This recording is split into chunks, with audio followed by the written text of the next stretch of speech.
It appears to be the biggest election and presidential spying scandal in the history of this great country.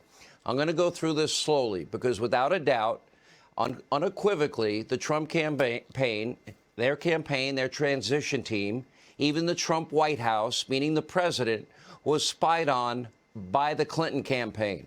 It is far worse than what we have known till now, and we've reported on this now for 3 years.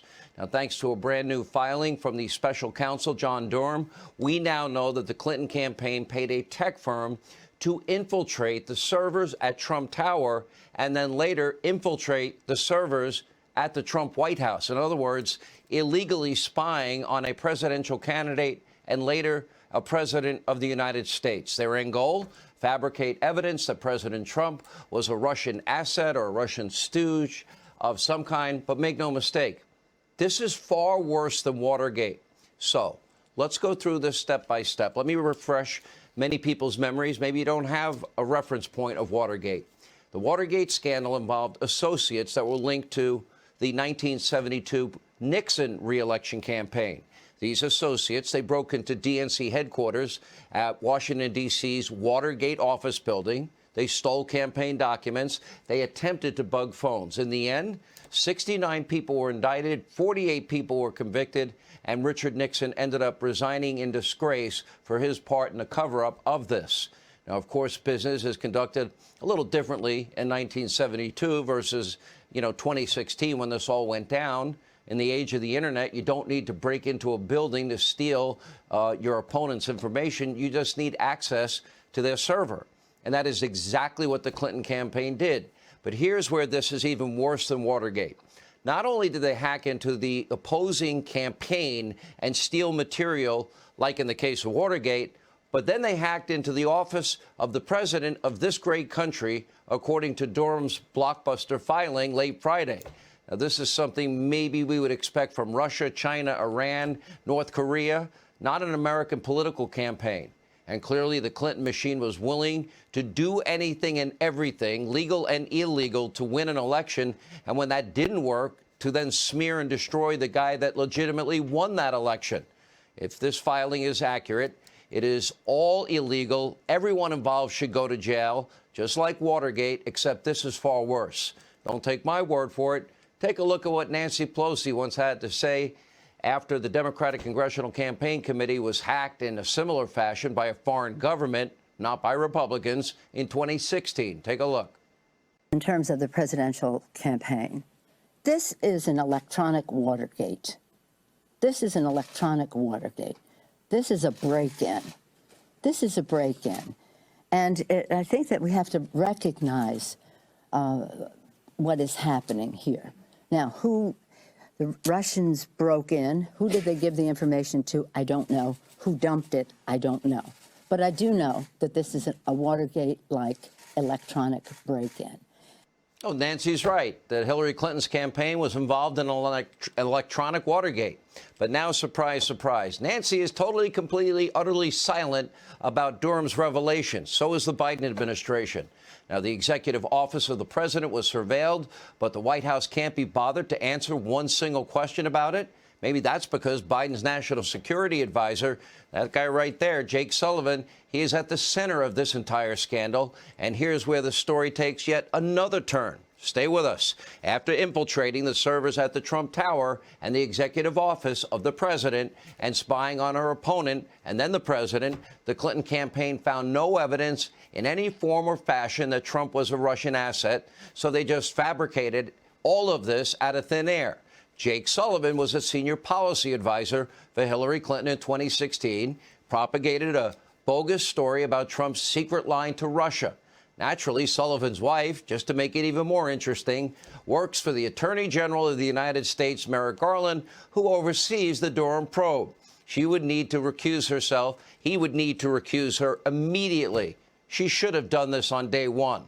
Republicans need to demand that the AG in this case takes her off anything involving the Durham investigation immediately. Jake Sullivan, he needs to now answer questions about his role in the Clinton campaign's illicit activities as of now. In other words, what did he know? What did Hillary know? When did they know it?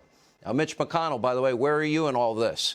is spying on a president and presidential candidates. Is it okay with everybody in Washington? Think about what we knew before this filing of John Durham and what we've known for a long time and what we spent nearly 3 years investigating right here on this show.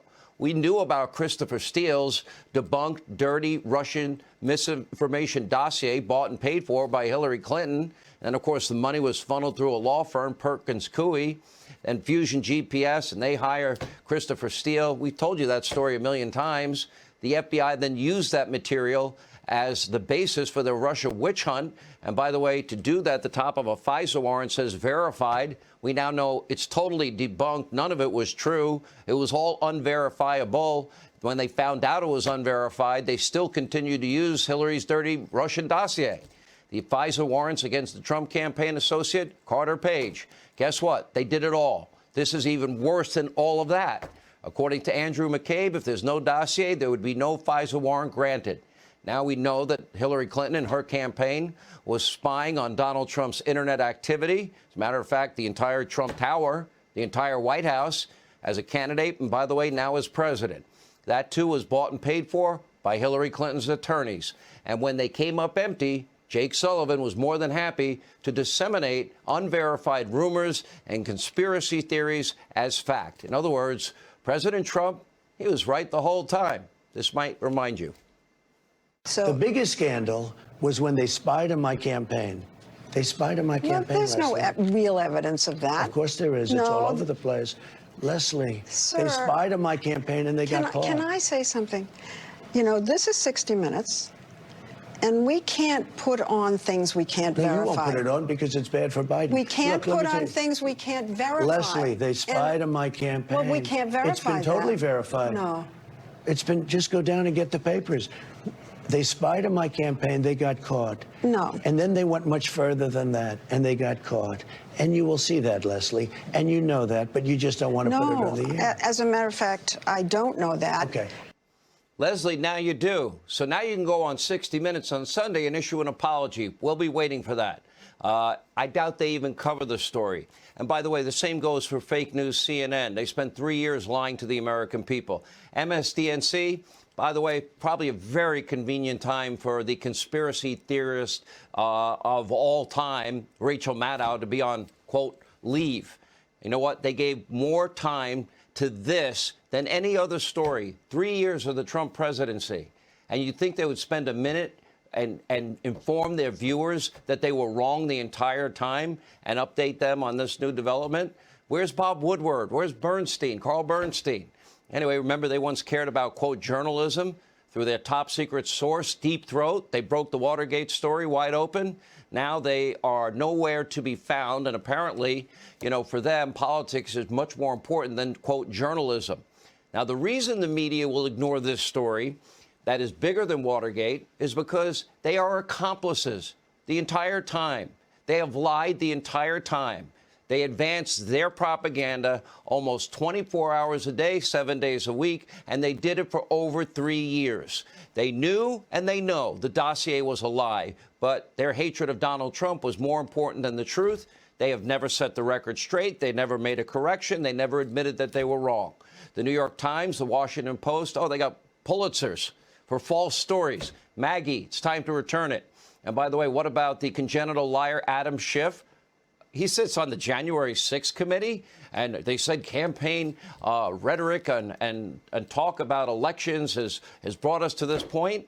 Okay, Adam Schiff, or, you know, whatever we want to call you, the congenital liar, if you really care about election interference, is it okay when Hillary Clinton does it? Because Adam Schiff on that January 6th committee is the biggest purveyor of election fraud lies ever. He's going to be critical of Donald Trump. We need an investigation into him. And thankfully, Durham doesn't take orders from Schiff or fake news CNN or anyone else in the media mob. John Durham, he's been taken forever, but he's supposedly looking for the truth, and he's given us a window into what he's finding. And to that end, according to FoxNews.com, his probe is accelerating. More people are cooperating and testifying before a grand jury. I can't predict what Durham will ultimately find. Nobody's been held accountable for the lies they made to the FISA court, that we know they made lies. They knew they were lying. But I do know that as of now, all roads lead back to one person and one campaign. That's Hillary Clinton and her campaign. And I hope one day very soon, her campaign will be held accountable for the worst political spying scandal in the history of this country. That's how important it is.